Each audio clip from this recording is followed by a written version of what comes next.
우상에 대해서 우리가 공부를 하고 있습니다. 지난 시간에는 우상과 사사기, 이스라엘 백성들이 여호수아 정복 이후에 가나안 땅에 들어가서 사사들에 의해서 통치를 받던 그때에 그들이 하나님 앞에 죄를 범했던 것이 바로 이 우상 숭배의 죄였음을 보았습니다. 그래서 하나님께서는 그것을 미리 아셨기 때문에 우상 10계명을 통해서 우상 숭배를 금하셨던 것이 우리 출애굽기 또 신명기에서 우리 같이 이렇게 살펴보았죠. 총 10계명 중에서 1번과 2번 계명이 하나님 이외의 그 신들을 허락하지 않는 이 모습들을 우리가 같이 이렇게 살펴보면서 하나님께서 가나안 땅에 들어가서 이런 우상을 숭배하지 말 것들을 말씀하심을 이렇게 또 같이 살펴보았습니다. 그리고 이제 구약 성경에 나와 있는 우상의 종류들을 같이 이렇게 살펴보았죠. 그들이 처음 만들었던 우상이 무슨 우상이죠? 출애굽한 이후에 처음 만들었던 우상이 송아지 우상이었습니다. 그리고 라헬과 관련되어져 있었던 드라빔. 자, 이것은 누지 문서가 이제 발견되면서 그 드라빔이 왜 그렇게까지 라헬이 들고 왔어야 됐는지를 우리가 살펴보았고요. 다음에 여호수아가 세워놓았던 돌기둥을 보았습니다. 돌기둥을 히브리 말로 마체바라고 이렇게 한다고 했습니다. 마체바. 그런데 이게 하나님께서는 증거로 세우셨던 것들을 가나안 땅에서는 바알을 상징하는 그 주상으로 이렇게 세워 놓고 있었습니다. 그 우상 바알과 관련되어진 것이 바로 시돈 땅에 있었던 그 우가리트 땅에 있었던 엘과 바알이라는 그 신이었던 것을 우리가 같이 보았고요. 이건 우가리트 문서를 통해서 바알이 어떠한 신이었는지 또 그 바알 축제 때 어떠한 일들이 있었는지를 우리가 같이 이렇게 보았습니다. 이 바알이 그리고 나서 자기 어머니와 또 자기 여동생과 부부관계를 맺어가는 이러한 음란한 모습들을 보면서 하나님께서 왜 이 바알 숭배를 조심하라고 하셨는지, 경계하라고 하셨는지, 없애라고 하셨는지를 우리가 같이 이렇게 볼 수 있습니다. 자, 오늘은 이제 바알의 파트너로 등장하는 아세라 그리고 아세라의 딸 아스다롯 두 사람의 두 우상의 공통점이란 뭔가요? 둘 다 바울의 아내였다라는 겁니다. 모녀 사이인데 바알과 아세라와 아스다롯의 공통점은 또 가족이었다라는 거죠. 아세라의 아들이 바알이었고 아세라가 아스다롯과 바알을 낳았습니다. 그런데 나중에 아버지 신이라고 했던 그 엘이 노화가 되면서 바알이 아세라와 그리고 아스다롯과 그리고 뒤에 나오는 이제 아낫이라는 또 다른 여신이 있는데 이렇게 부부관계를 맺는 이런 모습들을 그러한 고대 문서를 통해서 확인할 수 있습니다. 성경 밖에서 아세라 신에 대한 이 내용이 지난 말씀드렸던 그 우가리트 문서에 잘 나와 있습니다. 이 아세라는 고대 근동에서 다양한 이름으로 불렸는데요. 아슈라툼 또는 아세루투 이렇게 이름이 불렸습니다. 또 아티랏 이런 식으로 이름이 불렸는데요. 엘의 배우자였고 만신전의 최고신이라고 그랬죠. 또 바알을 포함한 70여 신들의 어머니였다라는 겁니다. 그래서 바알이 이 아티랏의 아까 했던 아세라입니다. 아세라의 아들이었다라고 말씀을 드렸죠. 그런 가족 관계가 있었다라는 겁니다. 지금 이제 화면에 보시는 것이 바로 이제 아세라 여신의 것을 갖다가 사람들이 만든 겁니다. 이걸 신으로 섬겼다라는 거죠. 구약 성경에서의 아세라는 여러 군데에서 발견을 하고 있습니다. 여신으로 등장하고 있고 엘의 아내였다고 말씀을 드렸습니다. 그러다가 바알이 엘의 노화가 되면서 만신전의 최고신이 되면서 이 아세라는 바알의 아내로 등장을 하게 됩니다. 아들의 아내가 되는 거죠. 이 제사 지내는 상징물을 이 아세라는 무엇으로 표현했냐면 주로 풍요를 나타내는 모습으로 표현을 합니다. 성스러운 기둥으로 사람들한테 불려졌고 주로 나무로 새겨집니다. 바알은 주로 돌로서 이렇게 표시가 되어진다라면 아세라는 주로 목상을 가지고 이렇게 사람들이 만들게 됩니다. 그래서 신명기 7장 5절에서 오직 너희가 그들에게 행할 것은 이러하니 아세라 목상을 찍으며 이렇게 나와 있습니다. 아세라 목상을 찍어라. 신명기 7장 5절에서. 그래서 아세라는 사람의 손에 의해서 만들어졌다라는 것을 볼 수 있습니다. 열왕기상 14장 15절에서 그들이라는 얘기는 이제 북이스라엘 여로보암입니다. 아세라 상을 만들어 여호와를 진노하게 하였다라고 열왕기상 14장 15절에서 얘기하고 있는데 아세라 상을 그들이 만들었다, 손으로 만들었다라고 얘기하고 있습니다. 자, 그래서 그 만들어서 어떻게 했냐면 14장 23절에서 이는 그들도 이제 그들은 아까는 그 여로보암 북이스라엘이었다면 남유다를 가리키고 있습니다. 그들도 산 위에와 모든 푸른 나무 아래에 산당과 우상과 아세라 상을 세웠습니다. 북쪽에서도 아세라를 섬겼고 남쪽에서도 바로 아세라 상을 세워서 섬겼다라고 이렇게 얘기하고 있습니다. 아세라 지금 옆에 보이시는 대로 도끼로 이렇게 아세라를 찍어내는 모습을 볼 수 있는데요. 무엇으로 만들었다고요? 재료가 나무로 만들었다라는 겁니다. 그래서 열왕기하 21장에서 므낫세가 만든 아로 새긴 아세라 목상을 또 성전에 세웠다라고 얘기를 하고 열왕기하 17장 16절에서는 아세라 목상을 만들고 하늘의 일월 성신을 경배했다라고 이제 유다 쪽에서도 이 아세라 숭배가 만연했다라는 것을 볼 수 있습니다. 역대하 14장 3절에서는 이 아세라상을 찍으라고 말씀하고 있는데 역대하 14장 3절에 이방 제단과 산당을 없애고 주상을 깨뜨리며 이 주상은 바알의 주 상징입니다. 그리고 아세라상을 찍어라라고 말씀하고 있습니다. 미가서 5장 14절에서는 내가 또 네 아세라 목상을 너희 가운데에서 빼버리고 나와 있습니다. 그러니까 이제 세웠는데 그냥 세우는 게 아니라 땅을 파고 거기다가 이렇게 세워놓은 것 같습니다. 그래서 빼어버리겠다. 자, 빼어버리고 난 다음 12장 3절에서는 그 제단을 헐며 아세라상을 불사르고 이렇게 되어져 있습니다. 그래서 아세라상이 사람의 손으로 의해서 나무로 조각되어졌고 그래서 그 신의 형상을 세워놓았는데 땅을 파고 넘어지지 않게 세워놓았고 그래서 하나님께서는 선지자를 통해서 그것을 뽑아버리고 그것을 쪼개고 그 다음에 어떻게까지 하라고요? 불로 태워버려라까지 지금 이렇게 명령을 하신 겁니다. 자, 그 사진을 보시면 이렇게 지금 도끼를 이용해서 이 아세라상을 찍어내는 그 옆에 지금 있는 것은 이제 바알의 주상을 무너뜨린 겁니다. 부서뜨린 겁니다.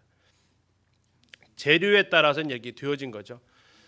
예, 뭐 우리나라에 이렇게 옛날 마을 가면 천하대장군, 지하대장군 이렇게 장승해 놓는 것처럼 그런 형태로 이스라엘의 아세라상을 이렇게 목상으로 바알상은 도롤로 주상으로 이렇게 세워놨다는 얘기입니다.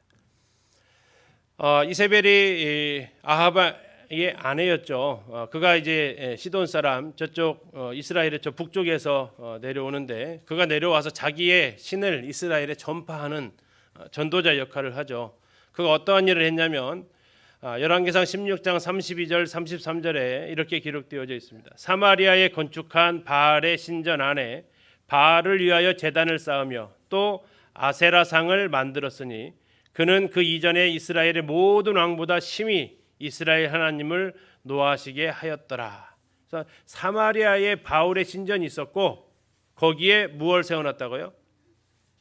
이 아세라상을 만들어서 세워놓았다라고 이야기를 하고 있습니다. 자, 그리고 남유다에서는 이 아세라를 많이 섬긴 게 바로 므낫세 왕입니다. 이 므낫세는 바알을 위해서 단을 쌓았고 아세라 목상을 만들었다고 열왕기하 21장 3절에 나와 있는데 므낫세의 아버지 히스기야가 헐어버린 산당들을 므낫세가 다시 세우며 이스라엘의 왕 아합의 행위를 따라 바알을 위하여 제단을 쌓으며 아세라 목상을 만들며 이렇게 나와 있습니다. 므낫세가 바로 아세라 목상을 또 만들었다라고 이야기하고 있습니다. 자, 이것을 므낫세의 손자에 해당되는 요시야가 종교 개혁을 하면서 이 아세라상을 없앤다고 성경은 기록하고 있죠. 열왕기하 23장 4절에서 요시야가 대제사장 힐기야와 모든 부제사장들과 문을 지킨 자들에게 명령하여 바알과 아세라와 하늘의 1월 성신을 위하여 만든 모든 그릇들을 여호와의 성전에 내다가 예루살렘 바깥 기드론 밭에서 불사르고 그것들의 죄를 베델로 가져가게 했다라고 나와 있습니다. 이게 므낫세가 세운 것을 요시아가 이제 정리를 했다라는 거죠. 4번을 보시면 성경은 아세라와 아스다롯이 서로 바뀐다는 얘기는 교체된다는 게 아니고 바알의 아내로 서로 등장한다라는 겁니다. 사사기 3장 7절에서는 바알의 배우자가 아세라로 나옵니다. 사사기 3장 7절에서 이스라엘 자손이 여호와의 목전에 악을 행하여 자기들의 하나님 여호와를 잊어버리고 바알들과 아세라들을 섬긴지라 해서 바알의 짝꿍이 아세라로 나와 있습니다. 그런데 열왕기상 16장 33절에서는 사사기 2장 13절에서는 어떻게 나옵니까? 그들이 여호와를 버리고 바알과 아스다롯을 섬겼다 이렇게 나오고 있습니다. 그러니까 어떤 때는 바알과 아세라가 짝꿍으로 나오고 또 어느 곳에서는 바알과 아스다롯이 짝꿍으로 나오는데 그러다 보니까 아세라가 아스다롯인가 이렇게 생각하는 게 우리가 쉽다는 얘기죠. 근데 같은 신이 아니고 하나가 엄마고 하나는 딸이라는 겁니다. 아세라가 엄마고 아스다롯은 딸이고, 자 이런 가운데 이렇게 바알이 두 여신을 이제 아내로 삼는 이런 해괴한 일들이 이 땅에서 있었다라는 겁니다. 그 아세라를 섬기는 제단이 사마리아 북이스라엘의 수도죠. 예루살렘 남유다의 수도입니다. 이곳에 있어서 그들이 섬겼다라고 이렇게 기록되어져 있어서 아세라상의 이런 모습들이 다양하게 보입니다. 아까 좀 다르죠. 이 신의 모습이 하나가 있는 게 아니고 이걸 통해서 이제 풍요와 다산의 신을 보여주는 모습들을 우리가 확인할 수 있습니다. 자, 그리고 이제 성경에서 이것을 하나님께서 심히 금하셨던 것 중에 바로 이 바알과 아세라의 종교 축제 때문에 하나님께서는 이걸 엄히 금하셨는데요. 자, 그들이 이 제사를 지내면서 우리처럼 예배가 거룩하고 하나님 앞에 나아가는 영광 돌리는 시간이 아니라 그들은 그 제사 시간이 축제면서 쾌락을 즐기는 시간이었습니다. 하나님께서 이스라엘 백성이 금하셨던 것이 창기를 금하셨습니다. 신전 창기. 신명기에 보면 이런 말씀이 있습니다. 23장 17절에서 18절에 보면 이스라엘 여자 중에 창기가 있지 못할 것이요 이스라엘 남자 중에 남창이 있지 못할지니 이렇게 나와 있습니다. 그러니까 이스라엘 중에서 여자 신전 창기, 남자 신전 창기를 좀 이야기를 하는 겁니다. 단순히 그냥 이 유흥업을 하는 사람이 아니고 신전에서 섬기는 이러한 사람들을 있게 하지 못하도록 하나님께서 말씀하셨는데 그것은 이미 가나안 땅에는 이런 것들이 일반화되어 있었기 때문이라는 거죠. 자, 그들이 바알과 아세라가 실제로 존재합니까? 없는 거. 이건 자기들이 만들어 놓은 신이에요. 자기들이 만들었다고 없던 신이 생기는 건 아닙니다. 근데 그것을 갖다가 없는 그 신들을 보이는 것으로 구체화하고 형상화하는데 누구를 통해서 한다고요? 이 신전에 있는 창기들을 통해서 한다는 얘기입니다. 그래서 남자들은 그 제2축제에 와가지고 이 제물을 드리고 여자 신전에 있는 창기하고 또 여자들은 제물을 드리고 그 신전에 있는 남자 신전 창기하고 성적인 관계를 맺는다라는 거죠. 그것이 그래서 그들은 아주 음란한 그 자체를 보여주고 있습니다. 그런데 그들은 전혀 그런 부분에 있어서 정죄감 자체를 받지 않았는데 왜냐하면 이것은 하나의 제사의 일부라고 생각을 했다라는 겁니다. 바알과 아세라 신전의 매춘으로 드리는 제사는 바알 신화에 근거하고 있는데 아까 봤던 아낫과의 그 관계입니다. 읽기도 참 지저분할 정도로 그런 내용들이 기록되어져 있는데 아낫이 성경에서 누구로 나온다고 그랬죠? 사사기에서 삼갈의 부모로 나온다고 했습니다. 아낫의 아들 삼갈이라고 그랬잖아요. 거기서 바로 이제 그 아낫이라는 것은 그 신의 이름을 가져온 거겠죠. 아니면 아낫에게 바쳐진 사람이라는 의미를 가질 수도 있습니다. 그러한 그가 하나님께 이제 쓰임 받은 사람이었다는 얘기죠. 소문의 막대기로. 아무튼 이 아낫이 나중에 이제 암소의 상징이 되면서 바알과 아낫이 또 성적으로 결합을 합니다.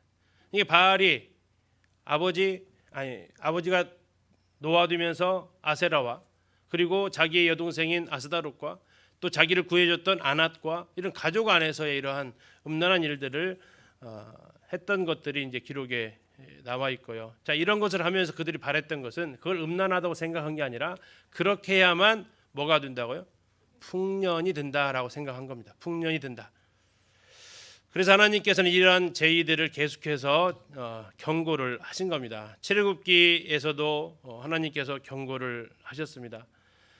너는 삼가 그 땅의 주민들과 언약을 세우지 말지니 이는 그들이 모든 신을 음란하게 섬기며 그들의 신들에게 제물을 드리고 너를 청하면 네가 그 제물을 먹을까 함이며, 자, 제물을 가서 먹죠. 16절에 또 네가 그들의 딸들을 내 아들들의 아내로 삼음으로 그들의 딸들이 그들의 신들을 음란하게 섬기며 내 아들들에게 그들의 신들을 음란하게 섬기게 할까 함이니라. 이게 금하셨습니다. 레위기에서도 계속해서 금하시고 역대하에서도 계속해서 금합니다. 에스겔서에서 이것이 어디까지 갔냐면 나라가 망하는 일들 가운데 갔다라고 이렇게 이야기를 하고 있습니다. 또 하나는 거기에서 이루어지는 일들이 사람들끼리도 이루어지는데 참 괴기합니다. 한번 읽어보시면 이렇습니다. 고대 가나안 지역에서 결혼 정년기의 여인들은 장래의 남편에게 다산을 보증하기 위해서 신전에 있는 풍요의 여신을 대표하는 남자 신전창기와 성관계를 맺는 경우가 많았다. 성관계를 맺은 여성은 표식을 받았고 남자들은 신전 제의를 거친 여자를 신부로 맞이했다. 결혼하는 하나의 코스였다라는 거죠. 뭐가요? 이 바알의 축제에 가가지고 남자 신전창기와 하룻밤을 보내야 그 여자가 증표를 받아와서 이제 나는 풍요의 여신의 길을 받았다. 그래서 나는 이제 자녀를 많이 낳을 것이고 나를 결혼하면 좋다. 그래서 남자들이 또 그것을 인정하면서 받아들였다는 얘기죠. 이런 해괴한 일들이 그들에게 일어나는데 호세아서 이렇게 이야기를 하고 있습니다. 호세아 4장에서 내 백성, 이 호세아는 이스라엘이 망할 때의 마지막 선지자입니다.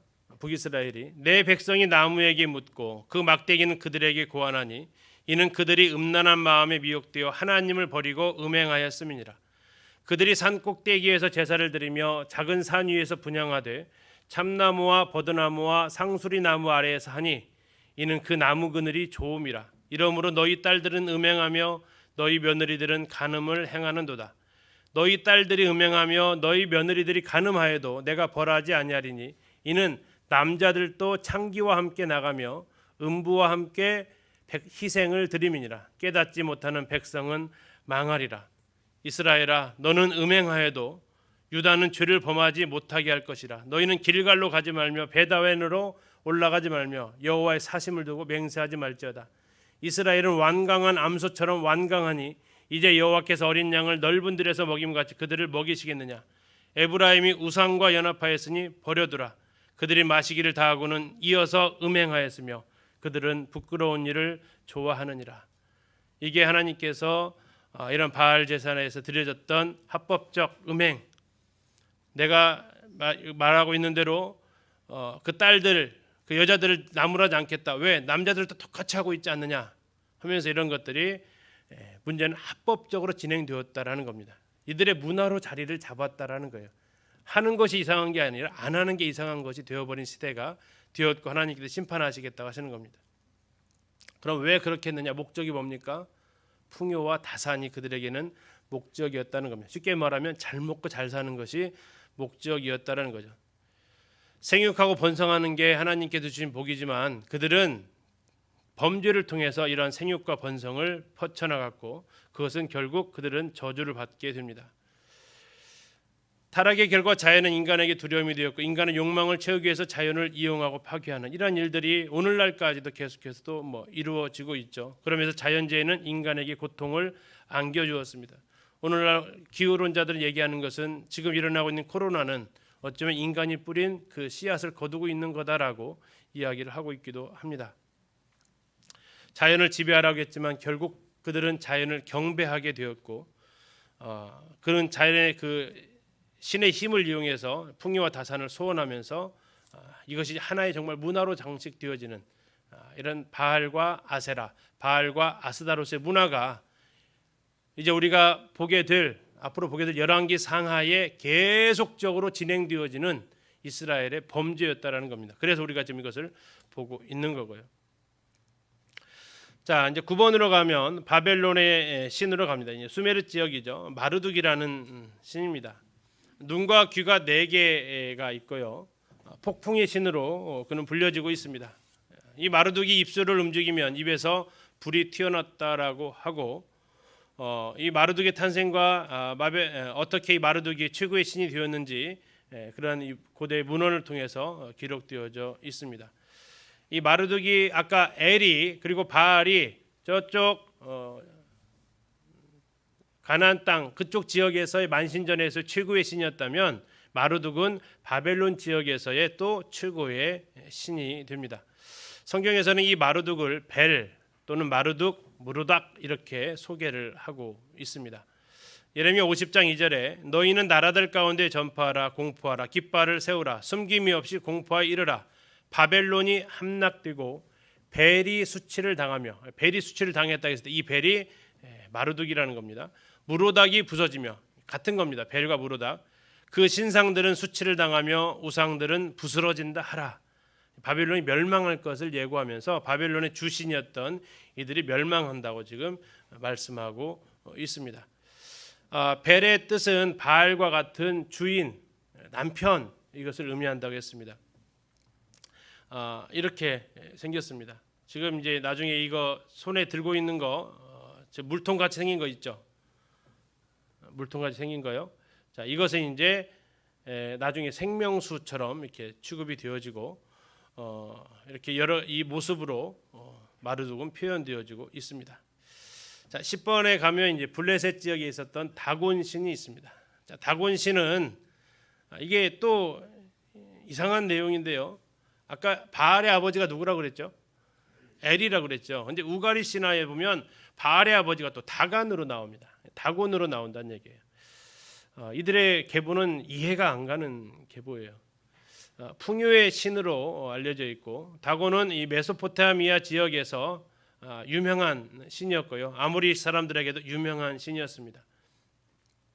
아주 그쪽 메소포타미아 지역부터 시작해서 블레셋에 있었던 이스라엘 땅이 가사까지 굉장히 넓은 지역에 걸쳐서 숭배하고 있었습니다. 성경에 나와 있는 이 다곤이라 관련된 지명들도 나오고 있고요. 삼손이 죽었던 곳도 바로 이 다곤 신전입니다. 하나님의 법궤를 두었다가 이 다곤 신의 머리와 손목, 발목이 끊어졌던 것도 바로 이 다곤 신이고요. 나중에 이 블레셋 사람들이 사울의 목을 잘라 가지고 그 목을 갖다가 모셔놓은 것도 어디예요? 바로 이 다곤의 신전이었습니다. 지금 보시는 것처럼 반절은 물고기죠. 그다음에요, 반절은 사람입니다. 그래서 이제 반인 반어, 짐승이 아니 짐승이면 반인 반수라고 하는데 물고기 어쩌서 반인 반어입니다. 우리 여기 있는 학생들은 인어공주는 익숙할 겁니다. 그렇죠? 근데 이건 인어 뭐예요? 그럼요. 인어 왕자예요? 인어 왕이에요? 자, 이렇게 되어진 이런 신들이 상당히 오래전부터 되어져 있었고, 인어공주도 이 맥락에서 아마 나오지 않았나 싶은 겁니다.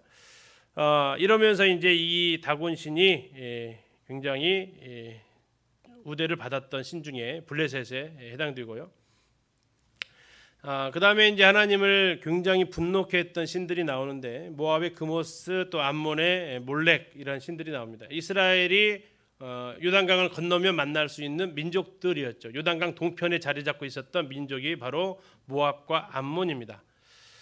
자, 모압은 가나안의 바알도 섬겼지만 국가신이 있었는데, 그가 국가신 이름이 뭐라고요? 그모스라는 겁니다. 그모스. 그모스 지금 사진 보지만 어떻게 생겼어요? 좀 무시무시하게 생겼죠. 자, 지금 이 안에 지금 빨갛게 되어져 있는 게 뭐 같아요? 네, 불입니다. 이 속은 비어 있습니다. 불을 떼면 이 몸 전체가 이제 뜨거워지는 거죠. 자, 나중에 이제 몰렉하고도 이제 비슷한 부분이 바로 이 부분입니다. 그들은 나라의 흥망성쇠가 바로 그모스의 도움과 진노에 따라서 결정된다고 믿었고요. 성경에서도 모압의 주신을 그모스라고 밝히고 있습니다. 민수기 21장 29절에서 모압아 네가 화를 당하였도다, 그모스의 백성아 네가 멸망하였도다 하면서 모압을 그모스의 백성이라고 소개를 하고 있습니다. 사사기 11장 24절에서도 너의 신 그모스가 너에게 주어 차지하게 한 것을 네가 차지하지 아니하겠느냐 입다가 이렇게 이야기를 하면서 모압과 암몬의 신에 영향력을 끼쳤던 신이 바로 그모스라는 것을 보여주고 있습니다. 그리고 솔로몬이 모압 여인을 후궁으로 맞이하면서 그모스 신당을 예루살렘에다가 세웠고요. 자, 이것을 요시아까지 계속 진행이 됩니다. 중간에 이것을 깨버린 사람이 없었다는 얘기예요. 왜요? 산당을 없애지 않았기 때문에 그렇습니다. 그래서 열왕기하 23장 13절에 이걸 누가 깨냐면 요시아가 그것을 깹니다. 예루살렘 앞 멸망의 산 오른쪽에 세운 산당들을 왕이 더럽게 하였으니 이렇게 나와 있는데, 이는 옛적에 이스라엘 왕 솔로몬이 시돈 사람의 가증한 아스다롯과 모압 사람의 가증한 그모스와 암몬 자손의 가증한 밀곰을 위하여 세웠던 것이며, 솔로몬이 세웠던 것을 언제까지요? 요시아 때까지 놔두고 지냈다라는 겁니다. 그러니까 유다의 이러한 죄악들이 심판을 당하는 모습들이 결코 이렇게 어색하지 않다라는 걸 확인할 수 있죠. 자, 요시아 때 활동했던 선지자가 바로 그래서 누구냐면 예레미야입니다. 요시아와 예레미야는 같은 시대 사람이었는데 예레미야가 그것을 예레미야 48장 7절에 이렇게 얘기합니다. 그모스는 그의 제사장들과 고관들과 함께 포로되어 갈 것이라. 다음에 48장 13절에서는 이스라엘 집이 베델을 의뢰함으로 수치를 당한 것 같이 모압이 그모스로 말미암아 수치를 당하리라. 46절에서는 모압이여 너에게 화가 있도다, 그모스의 백성이 망하였도다 하면서 이 모압이 그모스와 함께 망했다라고 성경은 기록하고 있습니다. 자, 그리고 성경에서 이제 가장 강하게 심판을 언급한 신이 바로 암몬의 몰렉 신입니다. 몰렉을 다른 말로 밀곰이라고도 하고요, 몰록이라고도 합니다. 번역에 따라서 같은 신이라고 이렇게 기억을 하시면 되겠습니다. 이것의 가장 흉악한 짓은 무엇입니까? 인신 제사를 드렸다라는 겁니다. 그 인신 제사의 대상은 누구고요? 어린 아이들이었다라는 거죠. 지금 아까 그모스랑 보셨던 대로 이 몰렉 신도 이 아내가 지금 색깔만 이렇게 보여서 그러지 이 아내가 이렇게 불로 태워지고 있습니다. 그리고 그 손을 보시면 보이시죠? 이 손 안에 지금 어떻게 되어 있어요? 누가 올려져 있어요? 아이가 올려져 있습니다. 그랬더니 묶어놓고 아이가 이 뜨거운 열기가 올라가면 청동으로 되어 있기 뚫려 있기 때문에 그 열기가 그대로 온몸으로 올라가서 아이의 몸에까지 그 뜨거운 열기가 올라가게 됩니다. 그럼 아이가 어떻게 할까요? 뭐 자지러지게 이제 우는 거죠. 자, 그러면 이것을 그 울음소리를 듣기 싫으니까 어떻게 해요? 그 밑에서 온갖 악기를 두드리면서 아이의 울음소리가 들리지 않게 하는 겁니다. 그러면서 그것을 못 보게 하면서 그들이 거기에서 광란의 축제를 벌이게 하는 거, 이게 바로 몰렉 제사라고 성경은 이야기하고 있습니다. 나반을 보시면 몰렉은 지하 세계의 신입니다. 지하 세계의 신. 57장 9절에서 네가 기름을 가지고 몰렉에게 나아가되 향품을 더하였으며 네가 또 사신을 먼 곳에 보내고 스오레까지 내려가게 하였다. 스오레까지 바로 지하 세계를 얘기하죠. 그곳으로 이 몰렉이 그곳의 신이라는 것을 볼 수 있습니다. 그래서 하나님께서는 이 몰렉을 숭배하는 자들을 반드시 죽이라고 레위기 18장 21절에서 너는 결단코 자녀를 몰렉에게 주어 불로 통과하게 하므로 내 하나님 이름을 욕되게 하지 말라. 20장 2절에서 이스라엘의 거류하는 거류민이든 그의 자식을 몰렉에게 주면 반드시 죽이되 그 지방 사람이 돌로 칠 것이다. 몰렉을 음란하게 섬기는 모든 사람을 그들의 백성 중에서 끊으리라 라고 얘기하시면서 인신제사를 하나님께서 엄격하게 금하고 계십니다. 자, 문제는 이제 몰렉의 암몬의 신 몰렉이 자기 자녀들을 불러 통과시켜서 사람을 제물로 바치는 제의로 몰렉을 숭배했던 음란한 종교인데, 문제는 이걸 누가 따라했다고요? 이스라엘 백성들도 이것을 따라했다라는 겁니다. 신명기 12장 31절에서 그들은 여호와께서 꺼리시며 가증히 여기시는 일을 그들의 신들에게 행하여 심지어 자기들의 자녀를 불살라 그들의 신들에게 드렸느니라. 그 인신제사는 이 나라만 있었던 것도 아니고요. 우리나라 전래동화에도 인신제사가 나오잖아요. 그 유명한 뭐예요? 심청전이잖아요. 심청전도 인신제사입니다. 이런 것들이 아주 편만하게 펼쳐져 있었던 하나님을 떠난 사람들의 어리석은 모습들을 보여주는 거죠. 라본을 보시면 솔로몬은 또 아까 금오수도 세웠는데 이 몰렉신도 또 세우게 되고요. 이 솔로몬을 따라서 했던 사람이 또 유다의 아하스라는 왕도 이 몰렉신을 섬기게 됩니다. 열왕기하 16장 3절에 보면 이스라엘의 여러 왕의 길로 행하며 아하스입니다. 또 여호와께서 이스라엘 자손 앞에서 쫓아내신 이방 사람의 가증한 일을 따라 자기 아들을, 아하스의 아들이면 왕자 아닙니까? 그렇죠? 자기 아들을 불 가운데로 지나가게 했다. 이게 바로 아하스입니다. 이 남유다에서 우상을 아주 제대로 섬겼던 게 이제 시초가 아달랴고요. 그 다음에 이 아하스입니다. 그리고 뒤에 나오는 므낫세, 대표적인 우상 숭배했던 왕들인데 바로 이 아하스도 몰렉의 제사를 드렸다는 것을 볼 수 있습니다. 그리고 이제 몰렉 숭배의 기록은 시드기야에게서도 또 나오는데 레위기 32장에서 흰놈의 아들의 골짜기에 바알의 산당을 건축하였으며 자기들의 아들들과 딸들을 몰렉 앞으로 지나가게 하였느니라. 이스라엘 백성이들이 계속해서 몰렉을 섬겼다는 것을 고발하고 있습니다. 결국 시드기야 왕은 바벨론의 포로가 되어 가게 되죠. 바본에 보시면 몰렉은 예루살렘 성 밖에 어디에 있었냐면 흰놈의 아들 골짜기에 있었다라고 나오고 있습니다. 거기에 도벳이라는 곳이 나오는데 뜻이 불사르는 곳입니다. 여기에서 이제 자녀들을 몰렉신에게 줘가지고 불 속으로 지나가게 하는 인신 제사를 바쳤고 이것을 파괴한 사람이 요시아라고 성경은 또 기록을 하고 있습니다. 요시아가 참 많은 일을 했죠.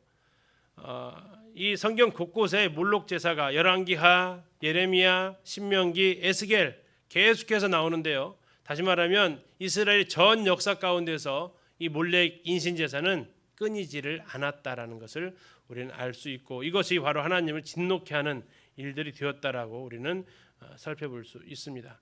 지금 그림으로 보여진 이 장면이 아까 말씀드린 대로 이 아이를 지금 손에 몰렉의 제사장이겠죠. 이 아이를 지금 몰렉에게 이렇게 바치는 그 밑에는 지금 불이 이렇게 활활 타오르고 있고 그 밑에 사람들은 이제 몰렉에게 경배하면서 제사를 지내는 이런 일들을 그들은 따라서 했습니다. 자, 이게 이제 하나님의 진노를 많이 샀던 범죄 중에 하나입니다. 참 이 다음에 이제 13번째요. 섬길 신이 없어서 야를 섬기는데요. 뭐예요? 파리입니다. 파리. 블레셋의 신입니다. 에그론의 신인데요. 바알세불이라고 합니다. 바알세불 또는 바알세불, 귀신의 왕이라고 이렇게 신약에서는 바알세불 이렇게 불리는데 파리의 신입니다. 일명 파리대왕입니다. 그 어린이들 만화에나 나올 것 같은 캐릭터 아닙니까? 파리대왕. 근데 이 아하시아라는 왕이 있었습니다. 아합의 아들이었던 아하시아가 열왕기하에 나오는데 자기가 병에 걸리니까 하나님을 묻는 게 아니라 거기에 엘리야 같은 선지자가 있었는데 엘리야한테 묻는 게 아니라 누구한테 물어요? 이 파리대왕한테 가서 물어보러 신하를 보내는 겁니다. 그러니까 엘리야가 중간에 이 신하를 만나가지고 책망을 하죠. 이스라엘에 물을 선지자가 없어가지고 그 파리대왕한테 가서 질문을 하냐. 네 왕이 살지 못할 것이다라고 전해라 하면서 이제 그 이야기가 열왕기하에 나오고 있습니다. 파리, 그렇죠? 근데 밑에 보니까 이 파리가 굉장히 무서워졌죠. 이게 이제 바알세불인데요. 신약에 나오는 바알세불 귀신의 왕으로 등장하고 있는 신입니다. 하늘에 거하는 주라는 뜻을 가지고 있습니다. 바알이라는 단어 자체가 뭐라고요? 주라고요. 주. 바알이 뜻이 주입니다. 주. 자, 마태복음 10장 25절에서 집 주인을 바알세불이라 하였거든 예수님이 하셨던 말씀입니다. 집 주인을 바알세불이다 한다. 24절에서 이가 귀신의 왕 바알세불을 힘입지 않고는 귀신을 쫓아내지 못한다 이렇게 했을 때 예수님께서 이제 반박하시면서 말씀하신 거죠. 자, 심지어는 이런 파리까지 이제 그들이 숭배의 대상이 되었습니다. 다음에 이제 14번에 보시면 아수르의 신 니스룩이 나옵니다. 이건 이제 사네빌의 개인 신입니다. 자, 사네립은 누굽니까? 남유다를 치러 왔다가 히스기야 왕한테 이제 막 비난하고 조롱했다가 히스기야가 하나님 앞에 기도했을 때 그 18만 5천의 군대를 잃고 초라하게 아수르로 돌아갔던 왕입니다. 지금 이제 오른쪽에 보이시는 게 이게 바로 니스룩이라는 아수르의 신입니다. 열왕기하 19장 37절에 보면 그가 사네립입니다. 그가 그의 신 니스룩의 신전에서 경배할 때에 이렇게 나와 있습니다. 개인의 신이었던 니스룩 사네립의 개인 신이었습니다. 경배할 때에 아드람멜렉과 사레셀이 그를 칼로 쳐 죽이고 아라랏 땅으로 그들이 도망하며 그 아들 에사라돈이 대세에서 왕이 됐다 이렇게 기록되어져 있습니다. 자, 아수르의 역사는 이제 살문에서부터 시작해서 쭉 나가는데 그 사네립은 바로 유다를 침공했던 히스기야 시대의 왕으로 등장하고 있습니다.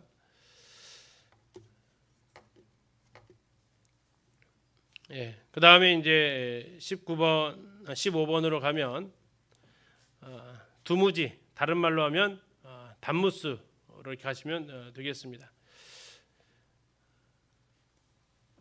두무지는 여신 이난나의 남편이라고 나오는데요. 바벨론의 신입니다. 이게 왼쪽이 이난나고 오른쪽이 두무지라는 신인데요. 또는 바벨론의 담무스로 불려지기도 하는 그 신입니다. 지난번에 잠깐 말씀을 드렸습니다. 세미라미스의 아들이 바로 담무지였다고요. 근데 이제 여기는 또 두무지로 이난나로 좀 나오는 거죠. 에스겔 8장 14절에 보면 이렇게 나와 있습니다. 그가 또 나를 데리고 여호와의 전으로 들어가는 북문에 이르시기로 보니 거기에 여인들이 앉아 담무스를 위하여 애곡하더라. 담무스가 이른 나이에 죽습니다. 몇 살에 죽었다고요? 40살에 죽습니다. 그래서 이제 이 담무스를 위해서 애곡하라는 겁니다. 젊은 나이에 죽었기 때문에 나중에 이것이 이제 기독교랑 연결되어지면서 사순절이 됐다라고 말씀을 드리기도 했었습니다.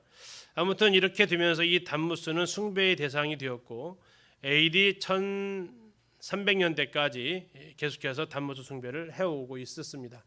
기독교로 들어오면서 이제 좀 축제가 변경된 거죠. 이스라엘의 달력에 담무주월이 있습니다. 이스라엘 달력에 12달 중에서 우리 1월, 2월 하지만 그들의 달력 중에 담무주월이 따로 있습니다. 바로 담무스를 위해서 애곡하는 달입니다.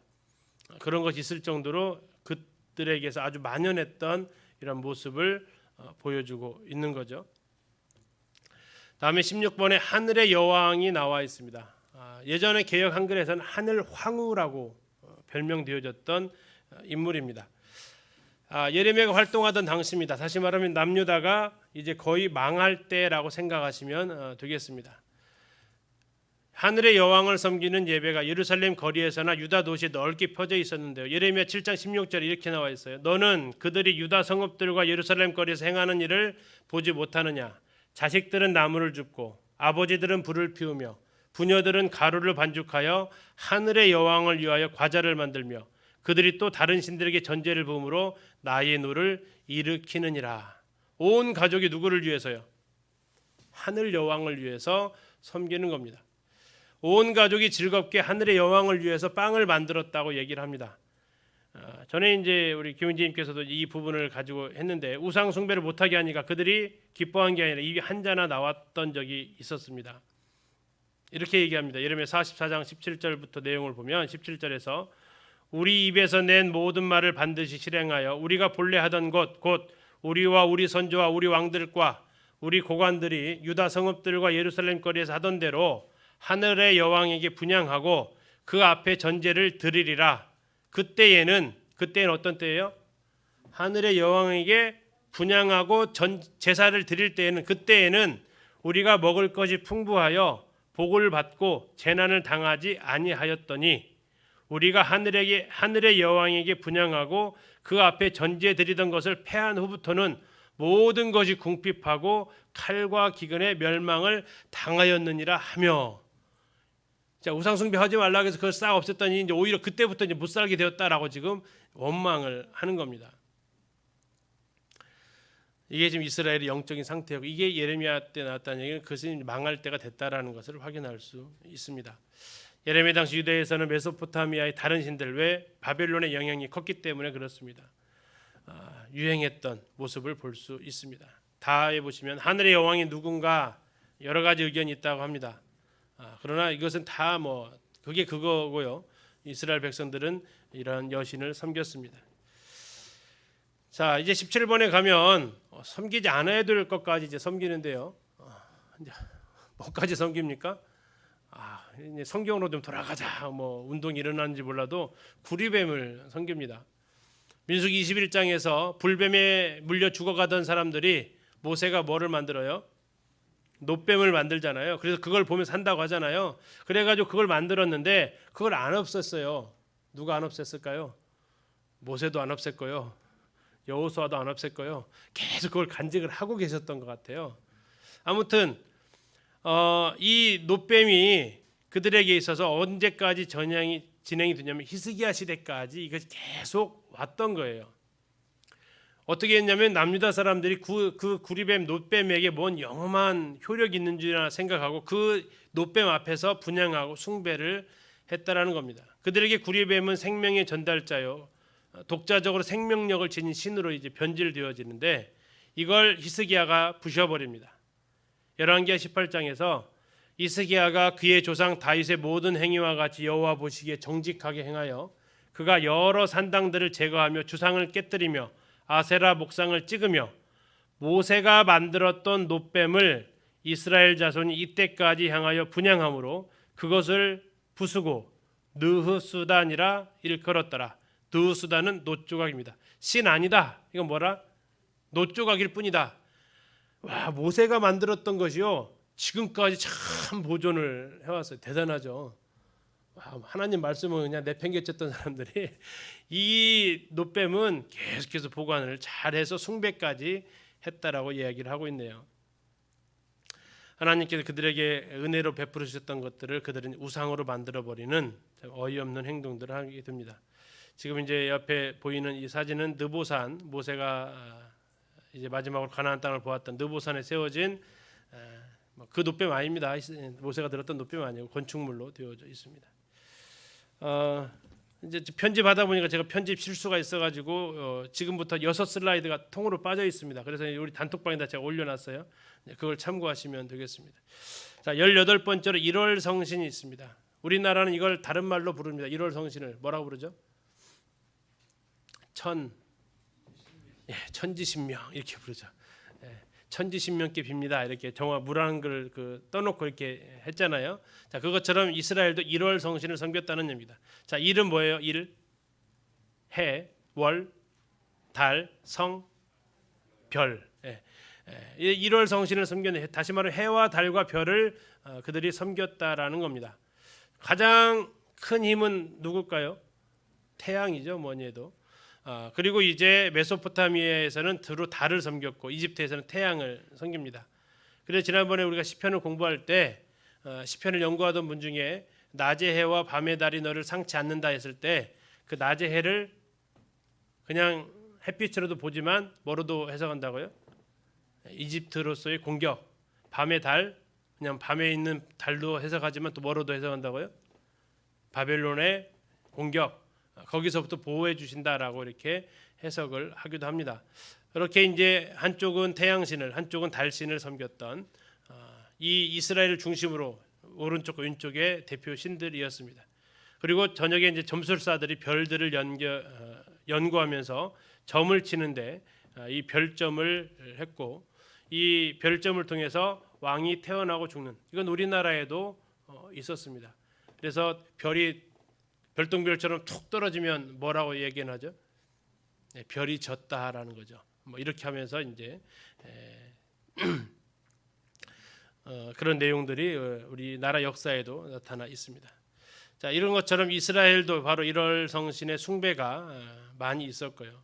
신명기 4장 19절에서 예언을 하십니다. 네가 하늘을 향하여 눈을 들어 해와 달과 별들 하늘 위의 모든 천체 곧 너희의 하나님 여호와께서 천하 만민을 위하여 배정하신 것을 보고 미혹하여 그것에 경배하며 섬기지 말라.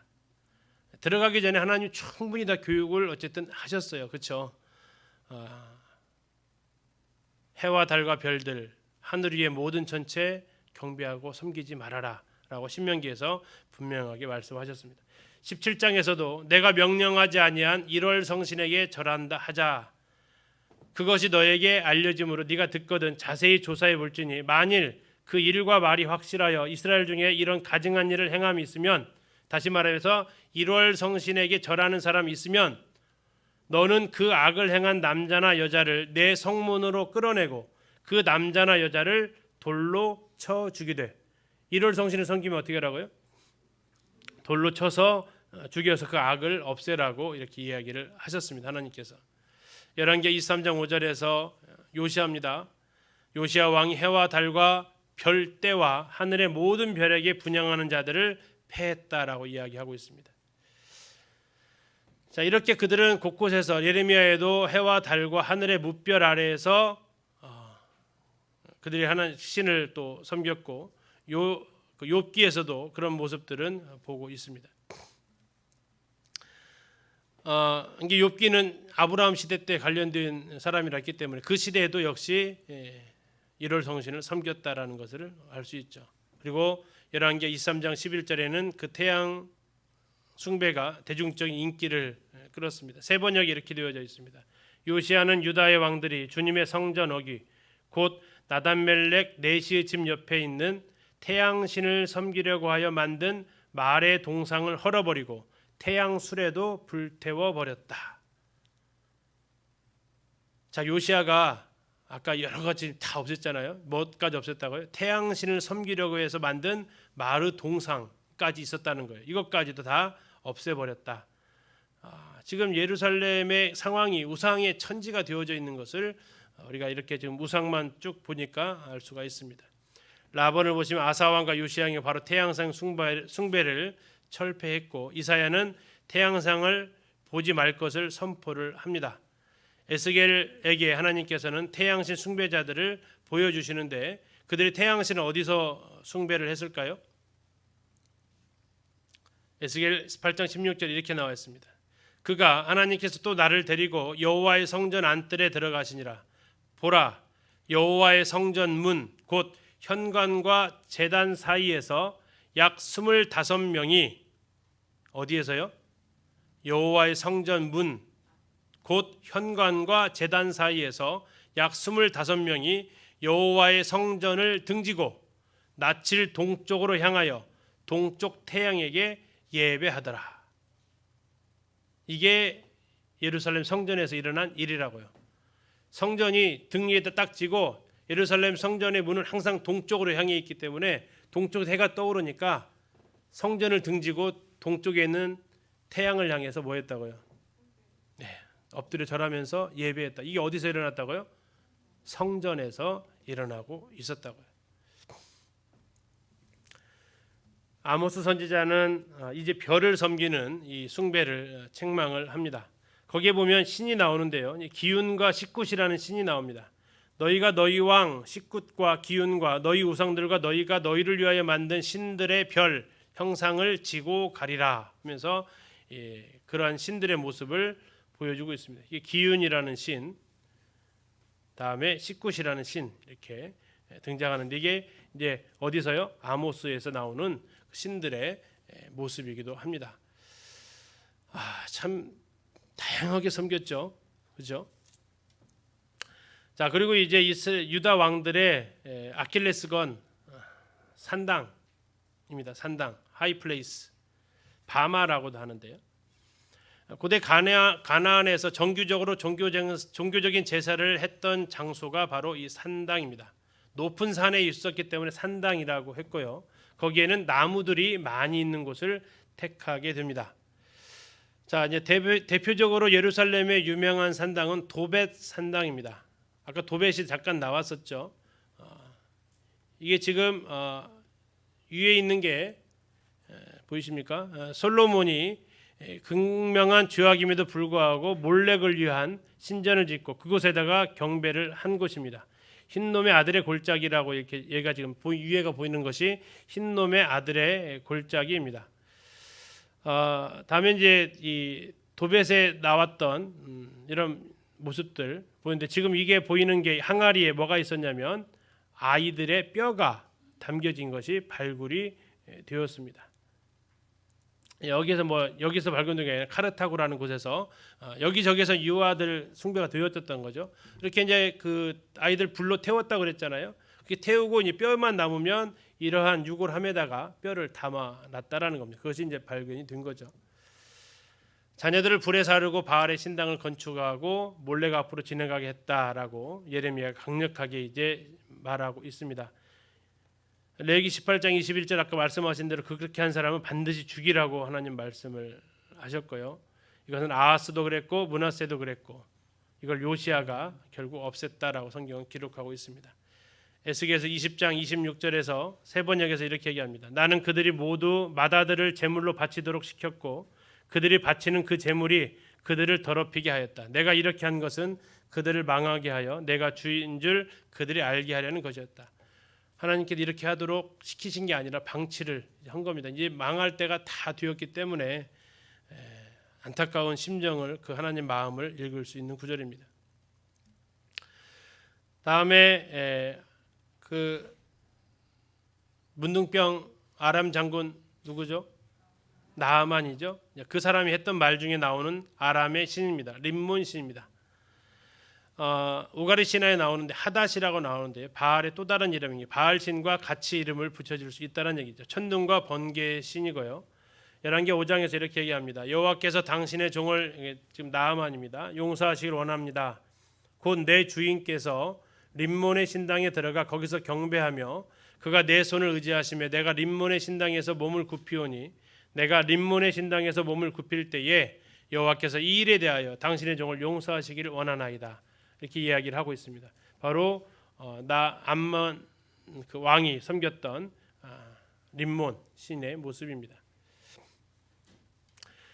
다음에 호세아서에 가면 베다웬이라고 나와 있습니다. 이 베다웬을 뭘로 번역할 것이냐는 여러 가지 의견들이 있는데 많은 분들이 베델이라고 이렇게 이야기를 하고 있습니다. 이 아웬, 벳아웬에서 아웬의 의미가 고통, 사악함이라는 뜻을 갖고 있고 베이트는 집이죠. 그러니까 고통하는 집이죠. 악의 집이고요. 사악한 집이고요. 하나님의 집이라고 불렸던 베델입니다. 누가 그렇게 불렀어요? 창세기에서 야곱이 그렇게 불렀습니다. 근데 그 집이 지금 뭐가 됐다고요? 벳아웬이 됐다고. 이게 엘이 아니고 벳엘이 아니고 벳아웬이 됐다라고 합니다. 벳아웬은 고통의 집, 사악한 집, 악의 집, 우상의 집 이런 뜻을 가지고 있습니다. 아웬의 산당은 파괴되어서 가시와 찔레가 가득하게 될 것이라고 호세아서에서 예언이 되어져 있습니다. 호세아 10장 8절에 이스라엘의 죄 곧 아웬의 산당은 파괴되어 가시와 찔레가 그 제단 위에 날 것이니 그때 그들이 산더러 우리를 가리라 할 것이요 작은 산더러 우리 위에 무너지리라 하리라. 지금 이 사진이 이스라엘에 가면 베델이라고 지명되는 곳이 두 군데가 있습니다. 저도 2012년에 갔던 데는 로마군의 십자군 성체가 있었던 곳이 하나가 있고요. 여기는 이번에 이제 1월달에 갔던 그 장소입니다. 또 다른 베델로 여겨지는데 전체적인 그 규모로 봤을 때 이게 베델로 더 보여지고 있습니다. 아무튼 이곳이 베델이 아니고 뭐로 바뀌었다고요? 벳아웬이 됐다라는 겁니다. 하나님의 집이 우상의 집이 되어버린 이스라엘의 현실을 단편적으로 보여주는 말씀이 되겠습니다. 자, 이렇게 해서 이제 살펴보았고요. 다음 시간부터는 이제 7장에 나온 우상과 나무들 내용부터 같이 이렇게 살펴보도록 하겠습니다. 잠시 쉬었다가 9시 10분부터 시작하도록 하겠습니다.